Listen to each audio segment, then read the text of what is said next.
म्हणतात, रामं त्वत्तोऽधिकं नाम इति वेदेषु निश्चितः त्वय्यैका तारिता अयोध्या नाम्ना तु भुवनत्रयम्. रामं त्वत्तोऽधिकं नाम इति वेदेषु निश्चितः. तुमच्या देहाला राम असं कौसल्यमातेने नाव दिलं, पण तुम्ही नव्हता तेव्हापासून राम नाम आहे. ते वेदांनी निश्चित केलेलं आहे आणि वेद अपौरुषेय आहेत. रामा, तुमच्या अवताराच्या आधीपासून राम हे नाव आहे. त्वय्यैका तारिता अयोध्या. तुम्ही अयोध्येकडे गेलात, अयोध्येतल्या लोकांचा उद्धार झाला. तुम्ही आमच्याकडे आला, आमचा उद्धार झाला. शबरीचा उद्धार झाला, अहिल्येचा उद्धार झाला. पण तुमचं नाम असं आहे, नामना तू भुवनत्रयम. तुम्ही अवतार कार्य संपवल्यानंतर सुद्धा त्रिभुवनाला तारण्याची ताकद ज्या नामामध्ये ते रामनाम आहे. विठ्ठल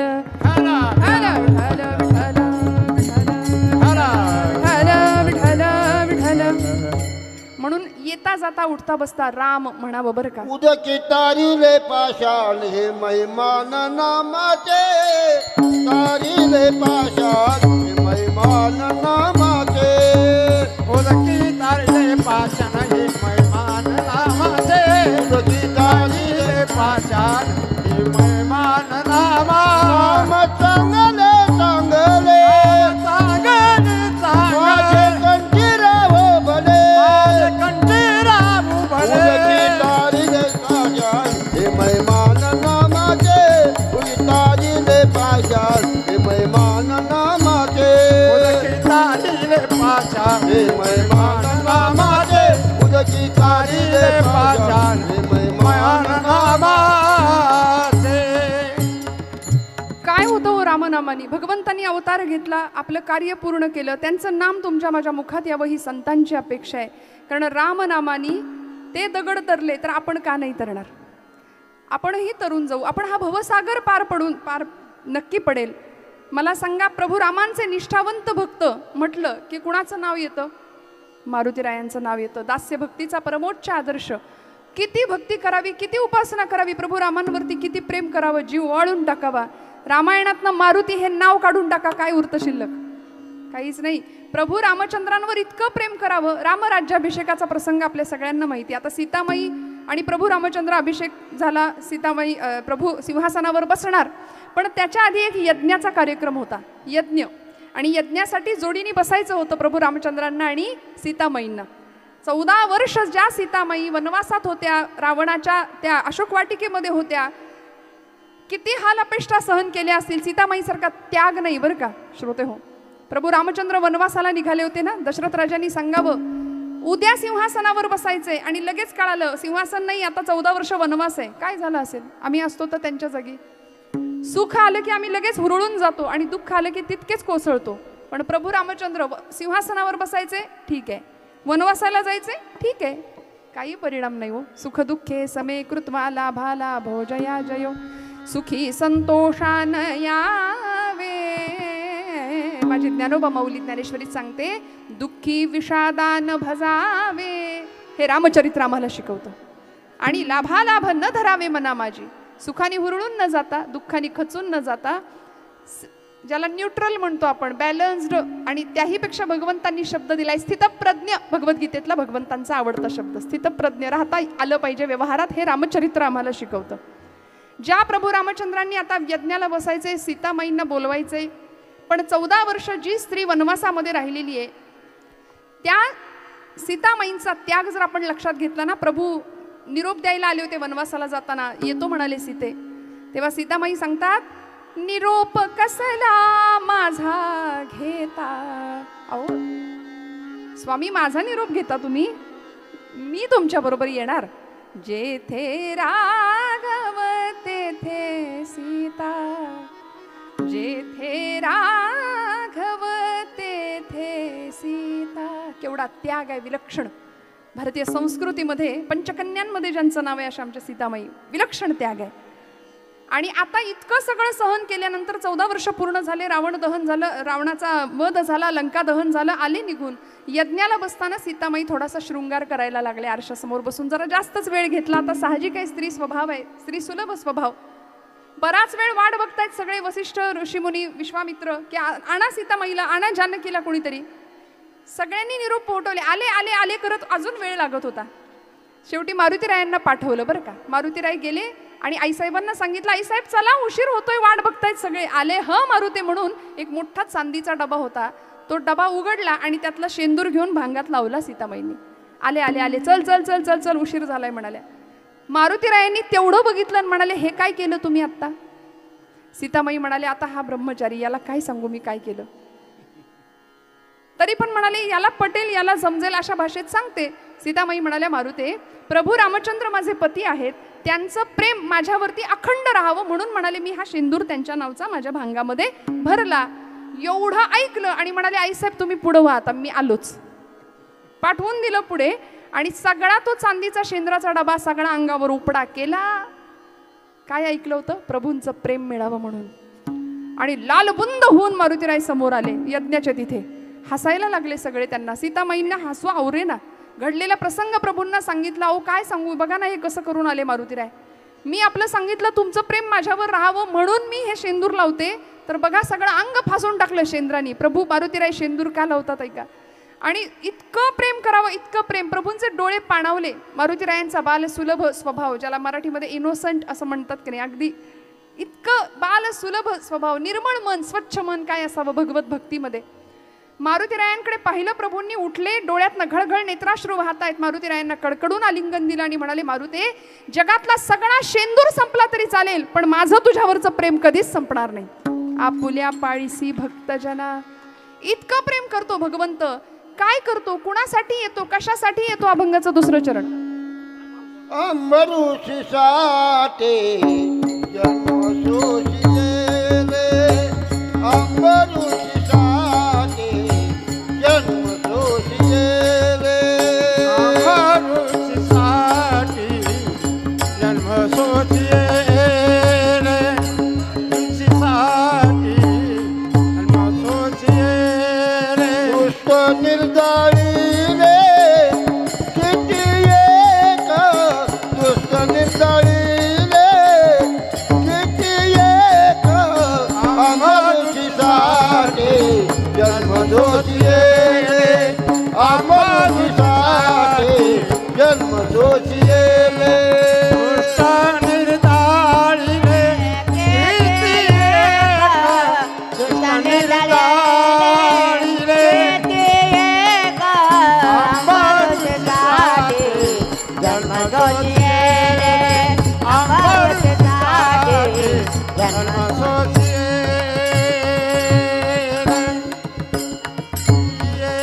भारतवर्षातला एक अतिशय महान राजा अंबरीश नावाचा. या अंबरीश राजासाठी भगवंतांनी हे दशावतार घेतलेले आहेत. कारण त्याला दुर्वास ऋषींचा शाप होता. आपल्या सगळ्यांना कथा माहिती आहे पुराणातली.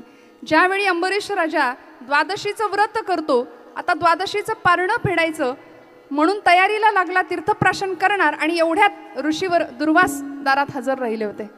अतिथी दारात आलाय आणि त्याला उपाशी पाठवायचं ही आपली परंपरा नाही. अतिथिर्यस्य भग्नाशो गृहात प्रति निवर्तते, सतस्मै दुष्कृतम दत्वा पुण्यमादाय गच्छती. या न्यायाने अतिथीचा सन्मान करावा म्हणून दुर्वास ऋषींना सांगितलं, ऋषीवर आपणही माझ्याबरोबर प्रसाद ग्रहण करावा, मी द्वादशीचं पारणं फेडतोय.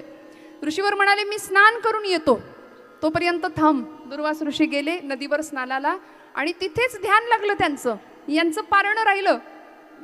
अंबरीश राजा बराच वेळ वाट बघत होता. दुर्वास ऋषी आले नाहीत. आता करायचं काय म्हणून ब्रह्मवृंदांना पाचारण केलं, मला उपाय सांगा, माझं पारणं तर फिटलं पाहिजे, उपास तर सोडायचंय आणि ऋषींचा अपमान पण नाही करायचा, करायचं काय? तर ब्रह्मवृंदांनी सांगितलं, तीर्थप्राशन कर राजा, तुझाही संकल्प पूर्ण होईल आणि ऋषीचा सुद्धा आदर राखला जाईल. तीर्थप्राशन केलं आणि तेवढ्यात दुर्वास ऋषी आले. दुर्वास ऋषींनी पाहिलं, त्यांना कळालं की यांनी पारणं आपल्याला सोडून फेडलं. त्यावेळी दुर्वास ऋषी प्रचंड संतापले. कमंडलूतलं जल राजाच्या अंगावर अभिषिक्त केलं, शाप दिला. ती कृत्या नावाची राक्षसी मागे लागली अंबरीश राजाच्या. आणि अशा प्रसंगी अंबरीश राजाला भगवंतांची आठवण व्हावी, भगवंतांनी प्रभूंचं स्मरण करावं. आणि प्रभूंचं स्मरण केल्यानंतर भगवंतांचं सुदर्शन चक्र अंबरीश राजाच्या त्या कृत्याला तर त्या चक्राने संपवलंच, पण दुर्वास ऋषींच्या सुद्धा ते चक्र मागे लागलं बरं का. दुर्वास ऋषी धावत होते, चक्र मागे लागले भगवंतांचं. कुणाला सांभाळायचं, कोण रक्षण करणार माझं, म्हणून अंबरीश त्या दुर्वास ऋषींनी धावत धावत धावत भगवंतांचे चरण पकडावेत. भगवंतांनी सांगावं, आता हे माझ्या हातातून सुटलेलं चक्र, याला थांबवण्याची ताकद फक्त माझ्या भक्तामध्ये, अंबरीश राजामध्ये. मी काही नाही करू शकत. त्यांनाच शरण जा, त्यांना क्षमा मागा. दुर्वास ऋषी आले, अंबरीश राजाची क्षमा याचना केली, पण शाप दिला होता की जन्मोजन्मी गर्भवास सोसावा लागेल तुला. म्हणून दुर्वास ऋषींनी अंबरीश राजाला शाप दिला होता की प्रत्येक वेळी गर्भ घ्यावा लागेल, प्रत्येक जन्म घ्यावे लागतील. आणि अंबरीश ऋषींच्या हा शाप भगवंतांनी स्वतःवर घेतला बरं का. अंबरीशावर किती कृपा करावी. द्वादशीचं पारणं होतं अंबरीश राजाचं, मोठा निस्सिम भक्त भगवंतांचा, पण हा दुर्वास ऋषींचा शाप भगवंत स्वतःवर घेतात. काळजी करू नको राजा, तू मुक्त होशील, पण तुझा हा शाप मी माझ्यावर घेतो. अंबरीशीसाठी जन्मसोशी येले. 10 अवतार भगवंतांनी या अंबरीश राजासाठी स्वतः घेतले. प्रत्येक अवतारामध्ये गर्भवास सहन केला, प्रत्येक अवतारामध्ये आईचं प्रेम, काही वेळा आईचा वियोग सहन केला. अनेक अवतारांमध्ये बघा ना, कृष्णावतारामध्ये काय प्रेम मिळालं. जी जन्मदात्री आई, तिचं दूधही नाही मिळालं भगवंतांना. जी गोकुळामध्ये जिनं सांभाळलं पाळलं, तिच्याकडे किती दिवस राहता आलं. 11व्या वर्षी गोकुळ सोडावं लागलं, पुन्हा दर्शन नाही. रामावतारामध्ये वनवास पत्करावा लागला, आईचा वियोग. अनेक प्रकारच्या यातना भगवंत स्वीकार करायला तयार असतात फक्त भक्तांच्या प्रतिपाळासाठी. दुष्ट निर्दाळिले किती एक, दुष्टांचं पारिपत्य करण्याकरता भगवंतांनी अवतार घेतला. आणि आजचा हा जो रामावतार आहे ना भगवंतांचा, तो विश्वात श्रेष्ठ समजला जातो. मर्यादेचा अत्युच्च आदर्श, अत्युत्तम आदर्श. म्हणून मी नेहमी सांगते की आजच्या काळामध्ये आम्ही छत्रपती शिवाजी महाराजांना मानतो, छत्रपती संभाजी महाराजांना आदर्श मानतो. धर्मासाठी जगावं कसं, धर्मासाठी मरावं कसं या मंडळींनी सांगितलं. धर्म जगावा कसा हे सांगणारे प्रभू रामचंद्र गोपालकृष्ण, धर्मासाठी धर्मस्थापनेकरता भगवंतांनी प्रत्येक वेळी अवतार घेतला ना. आज आमची तरुणाई छत्रपती शिवप्रभू, छत्रपती संभाजी महाराज यांचे पोवाडे गाता गाता, जयंत्या साजऱ्या करता करता मूळ चरित्र विसरून जातात. रामाचं चरित्र, मूळ चरित्र आम्ही विसरून जातो आणि नको त्या गोष्टींच्या मागे लागतो. माझ्या तरुण भावंडांना मी नेहमी सांगत असते की एखादी वेब सिरीज नाही बघितली तरी चालेल, एखादं यूट्यूबवरचं काही चित्र नाही बघितलं तरी चालेल, थोडा वेळ बाजूला ठेवूया, पण रामाचं चरित्र आता सगळ्यांनी वाचायला घेऊया हातात. काळाची खूप मोठी गरज आहे. रामचरित्र, वाल्मिकी रामायण, 108 प्रकारची रामायण आहेत. प्रत्येकाने रामायण वाचायला घेऊया, तर आम्हाला चारित्र्याची पूजा कशी करायची या देशाच्या संस्कृतीने शिकवले. कारण आजूबाजूला बघा, चारित्र्य संपन्नता नाही जितकी माझ्या भारत देशामध्ये आहे. कुटुंब संस्था जितकी भारतामध्ये, महाराष्ट्रामध्ये, तितकी कुठल्याही देशामध्ये नाहीये. म्हणून परके लोक आपल्या संस्कृतीकडे हात जोडतात, कारण आमच्या संस्कृतीचे मानदंड आहेत प्रभू गोपालकृष्ण आणि प्रभू श्री रामचंद्र. इथे मर्यादेचंच पालन केलं जावं. आणि आज दुर्दैवाने पाश्चिमात्यांचं अंधानुकरण करता करता आमची सगळी तरुणाई मर्यादेच्या पलीकडे जीवन जगताना दिसतेय. सांगा मला, संध्याकाळ झाली, 7 वाजून गेले की घरातनं बाहेर पडलेली आपली तरणीताठी पोर जर घरात नाही आली तर आई बापाच्या काळजाचा ठोका. आज आम्ही 21व्या शतकाकडे जातोय तरी चुकतो की नाही? लव जिहाद सारख्या प्रचंड गंभीर प्रश्नांना समाजाला आजही सामोरं जावं लागतं. का धर्मांध माणसं आमच्या धर्मावरती चिखलफेक करतात? का बोट लावतात आमच्या धर्माला? का वल्गना करतात आमच्या साधू संतांच्या बद्दल, देवदेवतांच्या बद्दल? आणि आम्ही खुशाल स्वस्थ राहतो, आम्हाला कशाचा काही फरक पडत नाही, कुणाच्या घेण्यात नाही, कुणाच्या देण्यात नाही. पण मला असं नेहमी वाटतं की रोजच्या जीवन व्यवहारामध्ये उदरनिर्वाहाचं साधन आपण जे काही करतो ते करून, रोज जे काही आपण उपासना करतो त्या उपासनेमध्ये एक माळ, बाकी सगळं स्वतः करता आम्ही मागतो की नाही? स्वतः करताच मागतो, प्रपंच करताच, देवा मुलगा होऊ दे, नोकरी लागू दे, सूनबाई चांगली मिळू दे, अमुक ढमुक जे काही असेल ते. पण या पलीकडे जाऊन हातामध्ये माळ घेतल्यानंतर एक माळ राष्ट्राय स्वाहा इदन्न मम असं म्हणून व्हावी. एक माळ धर्माय स्वाहा इदन्न मम, धर्मरक्षणाकरता एक माळ, राष्ट्ररक्षणाकरता एक माळ, देशाच्या सीमेवर लढणाऱ्या जवानांकरता एखादी माळ. तळहातावर प्राण घेऊन ही माणसं लढतायत, हातामध्ये शस्त्र घेऊन लढतायत. काय सुंदर आहे. म्हणून सावरकर सुद्धा का असं म्हणाले, शस्त्र पाप ना स्वयेची, शस्त्र पुण्य ना स्वये, इष्टता अनिष्टता त्यास हेतूनेच ये. हातात शस्त्र घेणं हे पाप नाहीये. प्रभू रामांच्या हातामध्ये धनुष्य आहे, कोदंड नाव आहे त्या धनुष्याचं. रावणाच्या हातात सुद्धा धनुष्य होतं, पण आम्ही पूजा कोणाची केली हो? आम्ही कोदंडाची पूजा केली, प्रभूंच्या हातामध्ये शस्त्र घेणं. म्हणून येतानाच आपण बोर्डवरती वाचलं की नाही, देशाच्या सीमा या तलवारीच्या पात्यांनी आखल्या जातात, चरख्याच्या सुतानी नाही. हे सावरकरांचं तत्वज्ञान होतं. म्हणून हातात शस्त्र घेणं हे पाप नाहीये. प्रभू आमचे शस्त्रधारी आहे. कुठलाही अवतार बघा भगवंतांचा शस्त्रधारी आहेत. भगवान गोपालकृष्ण शस्त्रधारी, विठुराय आहे की नाही, पायाशी वीट आहे, शस्त्रधारी आहेत भगवंत. प्रत्येक अवतारामध्ये भगवंतांनी हातात शस्त्र धरलं. आणि आज आम्ही हिंदू स्वतःला समजतो, पण आमच्या हिंदूच्या पतित होण्याची काही कारणं सांगितली अभ्यासकांनी. आम्ही हिंदू पतित का होत चाललोय याचं पहिलं कारण आहे आमचं मस्तक तिलकहीन आहे. मस्तकाला तिलक लावायला तयार नाही आमची पोरं, आमच्या मुली, आमचे हिंदू म्हणून समजणारे बांधव. घरातून बाहेर पडताना कपाळावर स्नान झाल्यानंतर पहिलं स्मरण भगवंतांचं लावावंच. आज्ञाचक्राच्या ठिकाणी भगवंतांचं स्मरण लावलं. शास्त्र आहे त्यामागे. निगेटिव्ह एनर्जी आपल्याला त्रास देत नाही पहिली गोष्ट.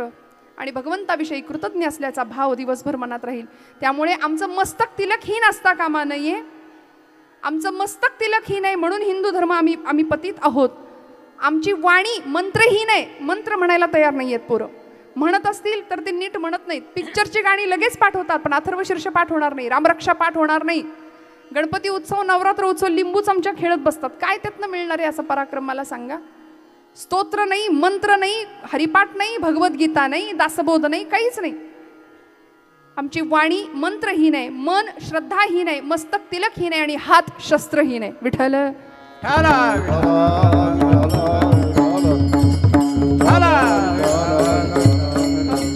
आणि म्हणून भगवंतांच्या या जन्माचा उत्सव आम्ही साजरा का करायचा. उत्सव या शब्दाचा अर्थच असा आहे. उत्सव, उत म्हणजे उतू जाणं आणि सव म्हणजे आनंद. आनंदाचं प्राकट्य म्हणजे भगवान प्रभू रामचंद्रांचा जन्म आहे. सगळ्या दुःखांचा निराश म्हणजे प्रभू रामचंद्रांचा जन्म आहे. आणि या जन्म सोहळ्याच्या वेळी काय घडलो आपल्या सगळ्यांना माहिती आहे. पृथ्वीवरती आपण 12ला बरोबर पुष्पवृष्टी करतोय. एक 10 मिनिटं इकडे तिकडे होईल. सावकाश फुलं वाटायला घेतली तरी हरकत नाही, चालेल ना.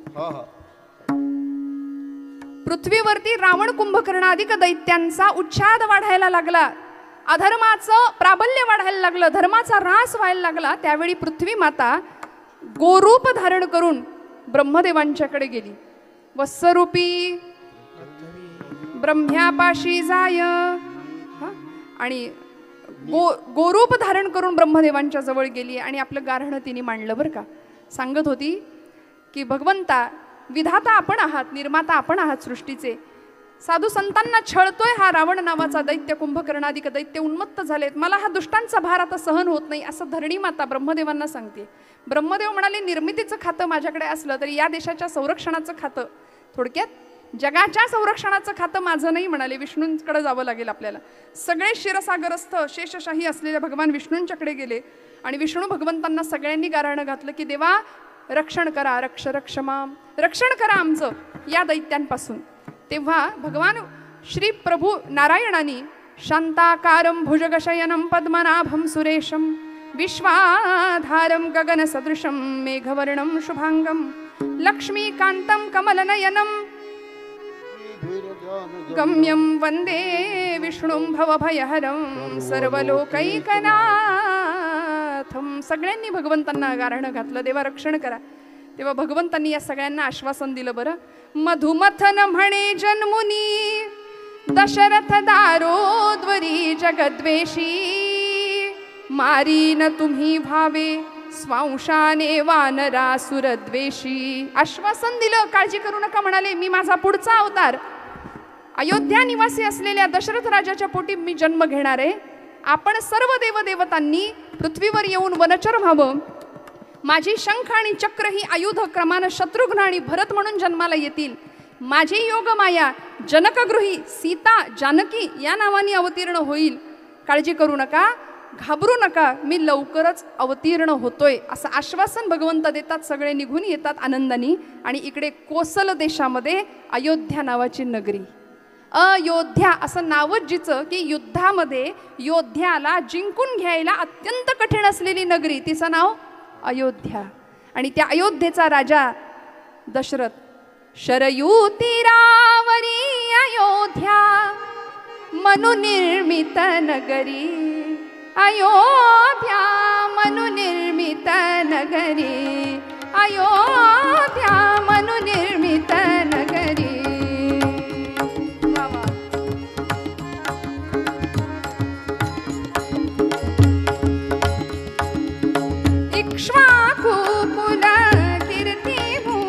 भूषण राजा दशरथ धर्मपरायण या नगरीचे करितो रक्षण गृही चंद्रता नगरी इंद्रता सूर्य जसा अंबरी अयोध्या मनुनिर्मित नगरी अयोध्या मनुनिर्मित नगरी. आणि या अयोध्येचा राजा दशरथ 350 स्त्रिया होत्या राजाला. 3 प्रमुख स्त्रिया कौसल्या सुमित्रा आणि जागे आहेत ना सगळे की लागली झोप. कारण कीर्तनात ती बाई येते वेळ कुठली असू दे रात्र असू दे दिवस असू दे तर दुपारचे 12 असू दे ती येते. काल म्हटलं ना आम्ही डोलतो काही असे डोलतात काही असे डोलतात. प्रत्येकाच्या डोलण्याच्या पद्धती कीर्तनातल्या वेगळ्या असतात. जागेपणे ऐका बरं का. गात जागा तवा. आणि या सगळ्यासाठी राजा अत्यंत चिंतातूर आहे. काय करावं. एक दिवस स्वप्न पाहिलं. दशरथ राये स्वप्न देखिले दोघा पुरुषा आपण वधिले आणि एक स्त्रियेसी मारिले अपराधे विना. स्वप्नात पाहिलं की 2 पुरुष आणि एका स्त्रीला आपण विनाकारण अपराधाशिवाय मारले. हे स्वप्न राजा दशरथांनी पाहिलं. जागा झाला आणि लगेच आपल्या कुलगुरू वशिष्ठ ऋषींना गाठलं. ऋषींना सगळं स्वप्न सांगितलं. घाबरला. ऋषींनी सांगावं गुरुदेवांनी सांगावं राजा काळजी करू नको जंगलात जा 3 श्वापदांचा वध कर आणि त्यानंतर या तुझ्या स्वप्नाचा दोष आपण दूर करू शांती करून काळजी करू नको. राजा दशरथ मृगये करता शिकारी करता बाहेर पडला. संध्याकाळची वेळ. फुलं घेताना बोलण्याची आवश्यकता अजिबात नसते. आजी आपल्या हातापर्यंत फुलं येतील. सावकाश फुलं घ्या शांतपणे फुलं घ्या आणि आपण जेव्हा प्रभूंच्या नामाचा जय जयकार करू जन्मोत्सवाच्या प्रसंगी त्यावेळी आपण पुष्पवृष्टी करायची. खूप शांततेने कथा ऐका. कथा आपल्याला माहिती नाही असं नाही आहे बरं का. ही कथा सगळ्यांना माहिती असते पण त्या दिवशी त्या पर्वकाळाला या कथा पुन्हा पुन्हा ऐकायच्या म्हणजे आपली भाववृत्ती तिथपर्यंत पोहोचते. सगुण चरित्रे परमपवित्रे सादर वर्णावी हे नाथांनी सांगितले की नाही आम्हाला. पुन्हा पुन्हा पुन्हा पुन्हा का ही चरित्र ऐकायची का लीला ऐकायच्या. या नगरीमध्ये राजांनी संध्याकाळच्या वेळी शिकारी करता जावं आणि शिकारीला गेल्यानंतर दशरथ राजा शब्दवेधी होता. एका झाडावर चढला. बाण रोखून सज्ज होता. अंधार वाढत चालला. शब्दवेधी होता. श्वापद पाण्यावर येत आहेत की काय याची वाट पाहत होता. आणि त्याच वेळी इकडे काशी यात्रेला निघालेला श्रावण नावाचा वैश्य कुलोत्पन्न असा एक बाळ आपल्या आई वडिलांना घेऊन निघालाय कावडीमध्ये. जात असताना आईला तहान लागली म्हणून तिथेच थांबला आणि सरोवराजवळ कमंडलू घेऊन आला. कमंडलू पाण्यामध्ये घातला. पाण्याचा आवाज झाला. राजाला वाटलं श्वापद पाण्यावर आले पाणी पिण्याकरता म्हणून त्यांनी शब्दवेधी असल्यामुळे बाण सोडला. कोणा सभाग्याचा बाण करीत आला नामस्मरण हृदय निवाले संपूर्ण केले पावन मज लागे. राजाचा बाण श्रावण बाळाच्या छातीत घुसला. वेदनेने कळवळलेलं ते बाळ खाली कोसळलं. आवाज ऐकला आणि दशरथ राजा झाडावरून खाली उतरला. काळजामध्ये चर्र झालं. जुन्या मंडळींना कविता असायची. शर आला तो धावुनी आला काळ विव्हळला श्रावण बाळ. तबल्याला आवाज द्या दादा. आला तो धावुनी आला काळ विव्हळला श्रावण बाळ. आणि राजाने पाहिलं मात्र धावत आला. श्रावणाच्या समोर उभा राहिला. श्रावणाने सांगावं माझे माता पित्र तिथं आहेत तहानलेली आहे धुकेली आहे त्यांना एवढं पाणी फक्त नेऊन द्या बाकी काही करू नका. डोळे मिटले. श्वास संपला. दशरथ राजाने क्षमा याचना करावी. पाणी घेतलं. कमंडलू मधले आई वडिलांकडे आला. काही शब्द बोले ना. आई वडील सांगतायत का रे न बोलसी श्रावणा का रे न बोलसी. का नाही बोलत आहे बाळा बोल काहीतरी. पाणी आणलंस का. दशरथ राजांनी खरा वृत्तांत सांगावा की तुमचं बाळ माझ्या हातून मारलं गेलंय. मी अयोध्येचा राजा दशरथ मला क्षमा करा. या प्रसंगामध्ये दोघंही धाडकन कोसळले. पाणी तर नाहीच पण आपल्या पुत्राला संपवणारा अयोध्येचा राजा दशरथ याला शाप दिला. राजा पुत्रविरहाने आम्हाला मृत्यू येतोय. राजा पुत्र पुत्र करून आम्ही मृत्यूला सामोरे जातोय ना. राजा लक्षात ठेव तू सुद्धा पुत्र पुत्र करून मरशील. दशरथ राजाला कळेना मी या शापामुळे रडू की हसू. साधू संतांच्या शापामध्ये सुद्धा आशीर्वाद किती असतो याचं सामर्थ्य प्रचितीला आलं आणि दशरथाला आनंद झाला की आपल्याला पुत्र होणार. आणि म्हणून राजा निघून आला. वसिष्ठ ऋषींनी पुत्रकामेष्टी यज्ञ करावा अशी आज्ञा केली आणि यज्ञाचा आरंभ केला. ऋषशृंगांना बोलावलं. अनेक ऋषीमुनी साधू संत यज्ञाला उपस्थित होते. 7 दिवस यथासांग यज्ञ निर्विघ्नपणे पार पडला आणि 7व्या दिवशीची पूर्णाहुती.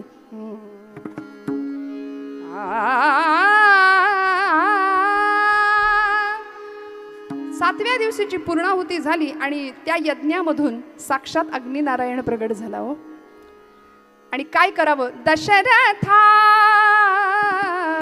घे हे पायसदान पायसदान दशरथा घे हे पायसदान पायसदान तुझ्या यज्ञी मी प्रकट झालो तुझ्या यज्ञी मी प्रकट झालो हा माझा सन्मान दशरथा पायसदान पायसदान दशरथा.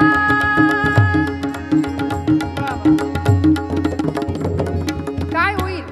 हा प्रसाद राण्यांना दे. राण्या करीतील पायस भक्षण उदरी होईल वंशारोपण त्यांच्या पोटी जन्मा येतील योद्धे 4 महान दशरथा. करात घेई सुवर्ण स्थाली दे राण्यांना क्षीर आतली कामधेनूच्या दुग्धाहूनही ओजहीचे बलवान दशरथा. त्या अग्निनारायणाने भगवान त्या दशरथ राजाला पायस द्यावं प्रसाद द्यावा आणि आपल्या 3ही राण्यांना वाटून घ्यायला सांगितलं. त्या ठिकाणी फक्त कौसल्य आणि सुमित्रा उपस्थित होती म्हणून राजाने दोघींच्या हातामध्ये प्रसाद दिला. कैकेयीला नंतर दिला. तिला राग आला. तिने तो प्रसाद टाकून दिला. त्या प्रसादाचं पुढे काय झालं आपल्याला मारुती जन्माच्या वेळी ती कथा आपण नेहमी ऐकतो. तो प्रसाद एका घारीने न्यावा आणि मग मारुतीरायांचा तिकडे जन्म आहे आपल्या सगळ्यांना माहिती आहे. पण या प्रसंगामध्ये आता दिवसामागून दिवस जात आहेत. 3ही राण्यांना गर्भ राहिले बरं. आणि बघता बघता वसिष्ठ म्हणे रायासी धर्म मर्यादा आहे ऐसी डोहाळे पुसावे स्त्रियेसी जे मागती ते त्यासी द्यावे. काय डोहाळे होते हो? राजा दशरथ प्रथम कैकेयीच्या महालामध्ये गेले आणि कैकेयीला डोहाळे विचारावेत या उद्देशाने राजांनी सांगावं कैकेयी काय करावं असं वाटतंय, काय इच्छा आहे मनातली. यावेळी कैकेयीने आपली इच्छा सांगितली. कैकेयी सांगते ज्येष्ठ पुत्राला वनवासाला पाठवा आणि माझ्या मुलाला राज्याभिषेक करावा गादीवर बसवावं ही माझी अपेक्षा. हे डोहाळे होते कैकेयीचे. 1000 विंचू डसावेत चावावेत इतक्या भयानक वेदना राजाला त्या क्षणी झाल्या होत्या. 1000. पण या प्रसंगामध्ये राजांनी मनावर दगड ठेवावा आणि कौसल्येच्या सुमित्रेच्या महालामध्ये जावं. सुमित्रेच्या महालामध्ये पाऊल टाकतात सुमित्रेने लिंबलोण केलं, औक्षण केलं, पाय धुतले, बसायला आसन दिलं आणि तिला विचारलं तुझे डोहाळे काय आहे. त्यावेळी सुमित्रा माता सांगते ज्येष्ठाची ज्येष्ठ सेवा ती मज द्यावी नृपदेवा. मोठ्या बंधूची सेवा मला करायला द्या. हे डोहाळे होते सुमित्रा मातेचे. आनंद झाला. आणि आता कौसल्येच्या महालामध्ये दशरथ राजा येतात. कौसल्येच्या महालामध्ये येऊन दशरथ राजांनी कौसल्येला विचारावं अहो जिच्या चेहऱ्यावरचं तेज इतकं विलक्षण होतं. कल्पना करा की जी कौसल्य माता साक्षात अनंत कोट ब्रह्मांड नायक जिच्या उदरामध्ये अवतीर्ण झाला होता.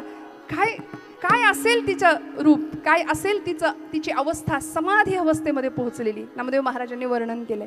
समाधी अवस्थेमध्ये आपण काल ऐकलं मन हे राम रंगी रंगले आत्मरंगी रंगले विश्वरंगी रंगले रामरंगी. चराचर सृष्टीमध्ये सगळं राम राम राम तत्व भरून उरलेलं. अंत में राम ही राम. कौसल्या मातेची विलक्षण तेजपुंज प्रतिमा पाहिली. दशरथ राजांनी विचारलं कौसल्ये काय हवंय, काय इच्छा आहे मनातली. तुला आठवतंय का? आणि अचानक राजाला लहर आली की तुला आठवतंय का आपलं लग्न झालं त्यावेळी रावणाने आपल्या लग्नात विघ्न केलं होतं? तशी संतापली, ताडकन उठली. रावण कुठाय? रावण द्या धनुष्य, आत्ता लंकेवर चाल करून जाते, आत्ता रावण निर्दालन करते, दुष्टांचं पारिपत्य करते. आणि कौसल्येचे हे डोहाळे ऐकले राजाने. इतका आनंद झाला. दिसामागून दिवस गेले, 9 दिवस 9 मास भरले. आणि बघता बघता बघता चैत्र शुद्ध नवमीचा आजचा दिवस उजाडला. सूर्य माध्यान्नी आला, डोक्यावर तळपत होता. आकाशामध्ये देवसमूहांनी गर्दी केली. आणि नामदेव महाराजांनी वर्णन करावं, आमच्या सकल साधू संतांनी वर्णन करावं या प्रभू रामरायाच्या जन्माचा आनंद सगळ्या जगानी, सगळ्या आमच्या साधू संतांनी आणि देवतांनी ऋषीमुनींनी केला. की खऱ्या अर्थी भगवंतांनी दिलेलं निवेदन आश्वासन खरं करून दाखवलं. दशरथ राजाच्या पोटी मी जन्माला येईन हे आश्वासन होतं भगवंतांचं. आणि चैत्र शुद्ध नवमीच्या या तिथीच्या पर्व काळाला भगवंत दशरथ राजाच्या महालामध्ये, दशरथ राजाच्या आणि कौसल्या मातेच्या पोटी जन्म घेतात. बोला राजाधिराज प्रभू रामचंद्र महाराज की. पुष्पवृष्टी केली तरी चालेल.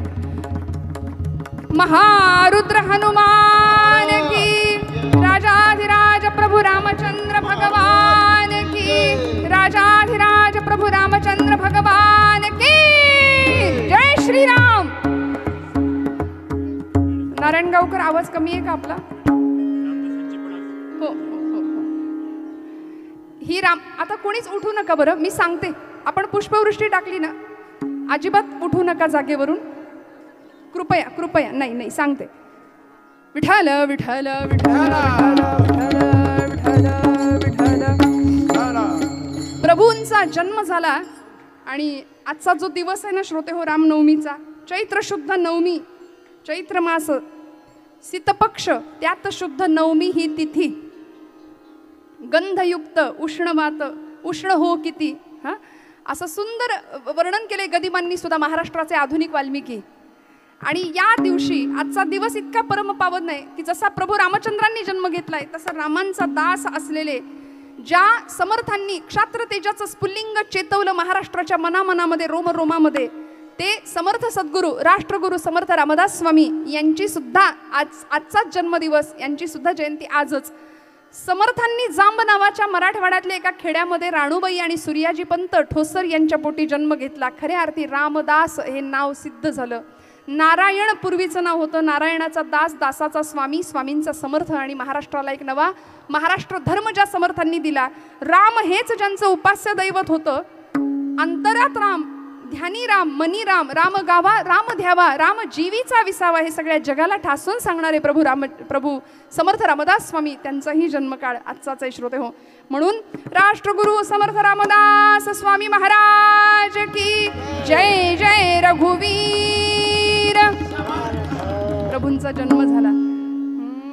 धन्य धन्य धन्य अयोध्येचे लोक. धन्य धन्य धन्य अयोध्येचे लोक. धन्य धन्य धन्य अयोध्येचे लोक. धन्य धन्य धन्य अयोध्येचे लोक. वैकुंठ नायक पाहतील, वैकुंठ नायक पाहतील. धन्य पशु पक्षी श्वापदे तरुवर. धन्य पशु पक्षी श्वापदे तरुवर. धन्य पशुपती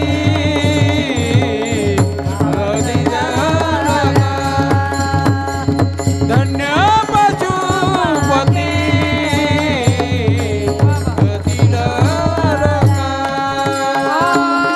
राजा रघुवीर पाहतील. संत श्रेष्ठ नामदेव महाराजांनी अयोध्येमध्ये प्रभू रामांच्या जन्माचं केलेलं वर्णन आहे. राजा रघुवीर पाहतील, राजा रघुवीर पाहतील. त्रैलोक्यात धन्य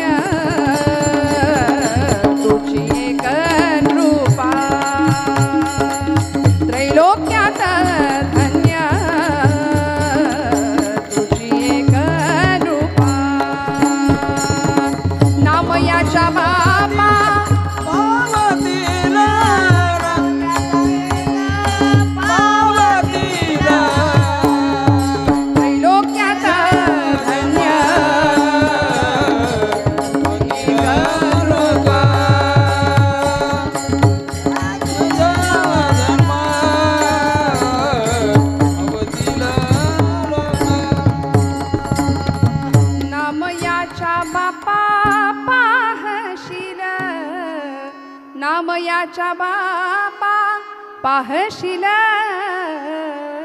धन्य धन्य धन्य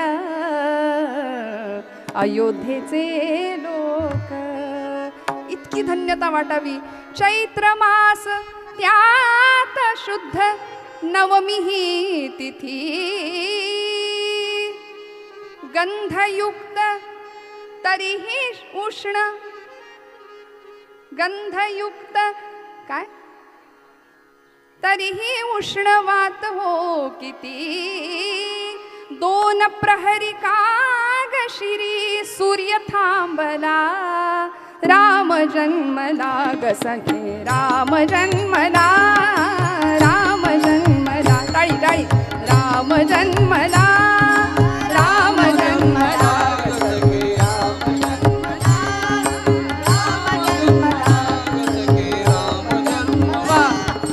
कौसल्या राणी हळू उघडी लोचने कौसल्या राणी हळू उघडी लोचने दिपुनी जाय मायतया पुत्र दर्शने दिपुनी जाय मायतया पुत्र दर्शने ओघळले आसु सुखे कंठ दाटला ओघळले आसु सुखे कंठ दाटला राम जन्मला ग सखे राम जन्मला राम जन्मला ग सखे राम जन्मला राम जन्मला ग सखे राम जन्मला राम जन्मला ग सखे राम जन्मला.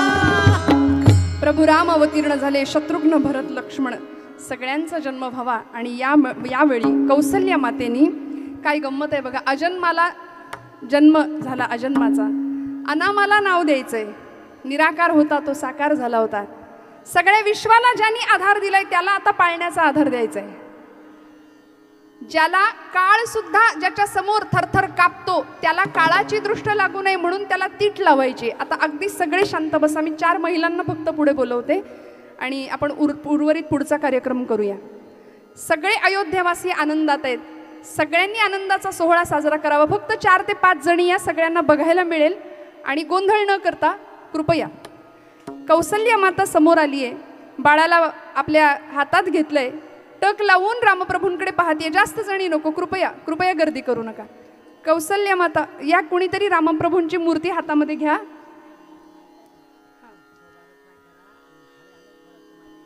नाही हे झालं की करू आपण मग शेवटी संपू सगळं.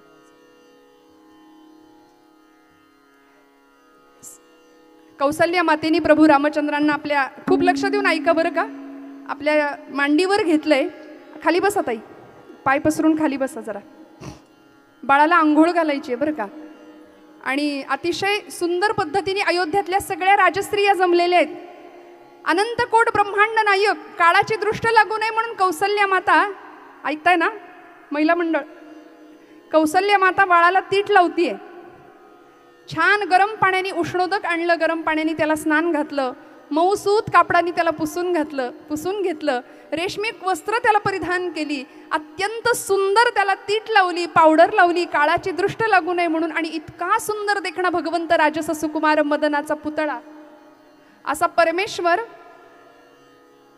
या परमेश्वराला पाळण्यात ठेवण्याआधी भगवंताचं नाम ठेवायचंय म्हणून सगळ्या राजस्त्री आल्यात. कौसल्या मातेनी गोपा करायला घेतला. बरं चला.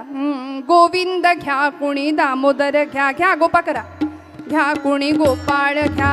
गोविंद घ्या कुणी गोपाळ घ्या. गोविंद घ्या कुणी गोपाळ घ्या. हे गोविंद घ्या कुणी गोपाळ घ्या. गोविंद घ्या कोणी गोपाळ घ्या. माधव घ्या कुणी मधुसूदन घ्या. माधव घ्या कोणी मधुसूदन घ्या. गोविंद घ्या कुणी गोपाळ घ्या. हो गोविंद घ्या कोणी गोपाळ घ्या. श्रीराम घ्या कुणी त्रिविक्रम घ्या. श्रीराम घ्या कुणी त्रिविक्रम घ्या. गोविंद घ्या कुणी गोपाळ घ्या. गोविंद घ्या कुणी गोपाळ घ्या. गोविंद घ्या कोणी गोपाळ घ्या. गोविंद घ्या कोणी गोपाळ घ्या. आणि यशोदा त्या कौसल्या मातेनी श्रीराम प्रभूंना पाळण्यामध्ये ठेवलं. भगवंतांचं नामकरण झालं. श्रीराम हे नाव सगळ्या जगाला तारणारा मंत्र ठरला. प्रभूंचं जीवन प्रभूंचं कार्य मर्यादा पुरुषोत्तमाचं चरित्र आणि प्रभूंना पाळण्यामध्ये ठेवल्यानंतर स्वतः कौसल्या मातेने आपल्या पाळण्याची दोरी हातामध्ये घेतली आहे. सगळ्या राजस्त्रिया जमल्यात आणि अत्यंत गोड आवाजामध्ये पाळणा गात आहेत. त्यापूर्वी भगवंताला न्हाणी सुद्धा घालण्यात आली होती. बरं, न्हाणी न्हाणी त्या निर्मळा ते नाणी हो, खाणी तिची या भाग्याची काय वाणी हो, न्हाणी न्हाणी त्या निर्मळा ते नाणी हो. सुंदर नऊ माखू करून शृंगार करून प्रभूंना पाळण्यात घातलं आणि स्वतः कौसल्या माता सगळ्या राजस्त्रिया भगवंतांचा पाळणा गातायत. बाळा जो जो रे, बाळा जो जो रे,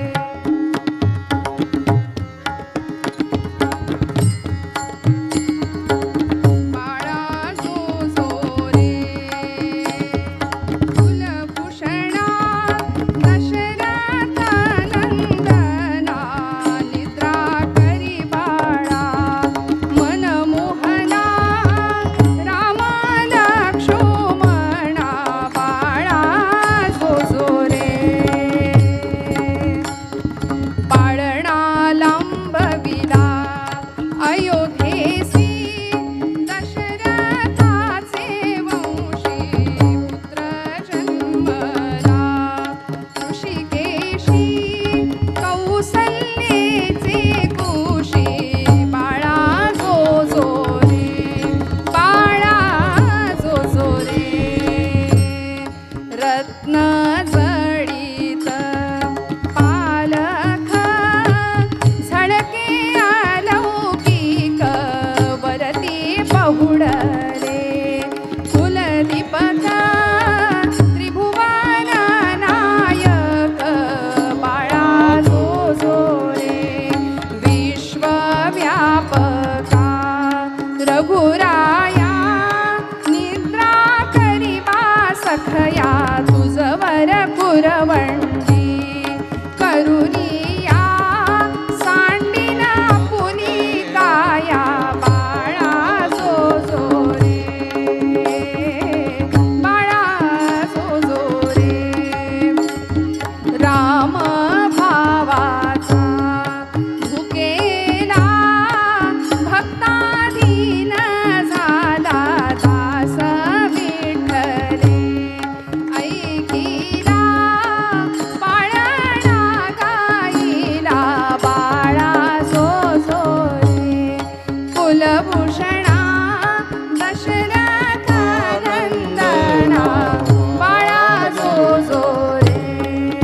राजाधिराज प्रभू रामचंद्र महाराज बसा खाली, बसा खाली. विठोबा रखुमाई खाली बसून घ्या. विठोबा रखुमाई, विठोबा रखुमाई, विठोबा रखुमाई वार, विठोबा रखुमाई, उठू नका, गर्दी करू नका कोणी. रखुमाई वार, विठोबा रखुमाई, विठोबा रखुमाई, विठोबा रखुमाई, हो रखुमाई, रखुमाई, रखुमाई, विठोबा रखुमाई. टाळी वाजवा, टाळी वाजवा. विठोबा रखुमाई, विठोबा रखुमाई, विठोबा रखुमाई, वरदा हरी विठ्ठल ज्ञानदेव पंढरीनाथ भगवान की जय. विठोबा रखुमाई, रखुमाई, विठोबा रखुमाई,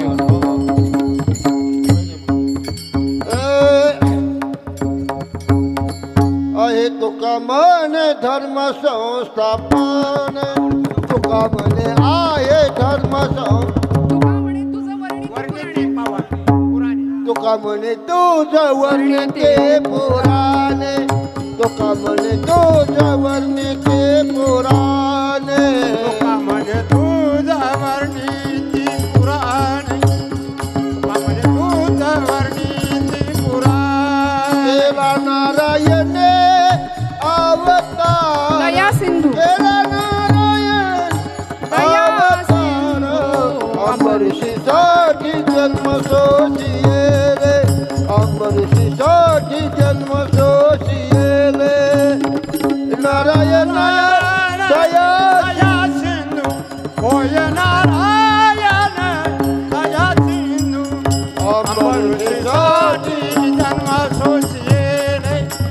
अंबरुषीसाठी जन्म सोचिये दुष्ट निर्दारिले किती एक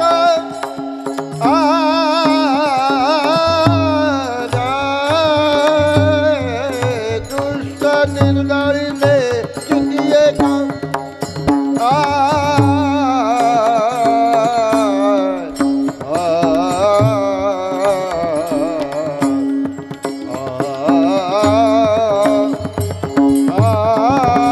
दुष्ट निर्दारिले किती एक किती एक किती एक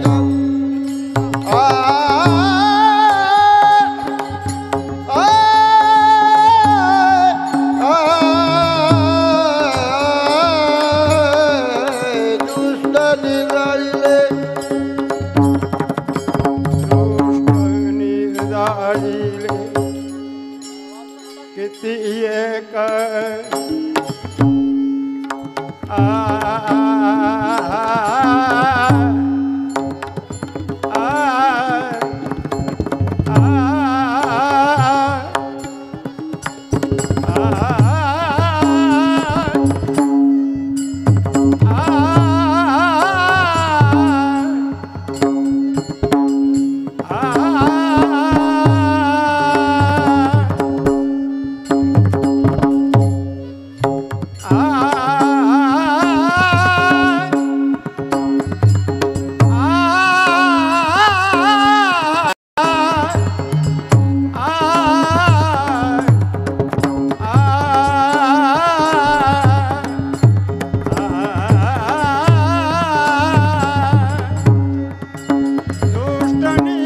गर्दी करू नका इथे.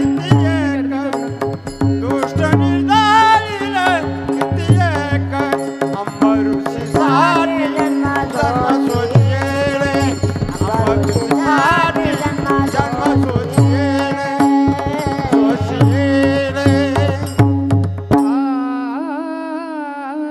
तुका म्हणे तुझ वर्णिती पुराणे होय नारायणे दया सिंधू अंबऋषीसाठी जन्म सोशी येले. तुकोबरायांच्या या अभंगाला यथामती यथाशक्ती स्पर्श करण्याचा प्रयत्न केला. आज राम जन्मोत्सवाच्या सोहळ्यानिमित्त कालची आणि आजची कीर्तन सेवा नारायणगावमध्ये मला करता आली. मनापासून सर्व संयोजकांचे, उमेश काकांचे आणि सगळ्यांचेच कृतज्ञतापूर्वक आभार व्यक्त करते.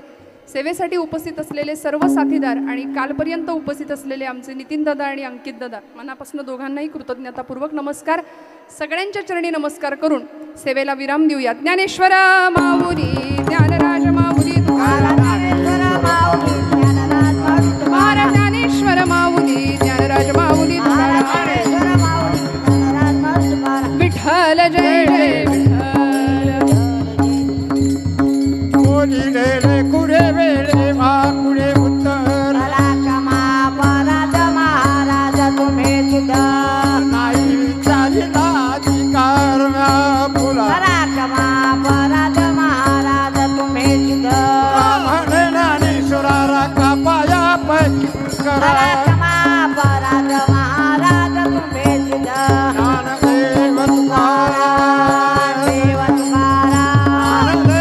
ज्ञानदेव तुकाराम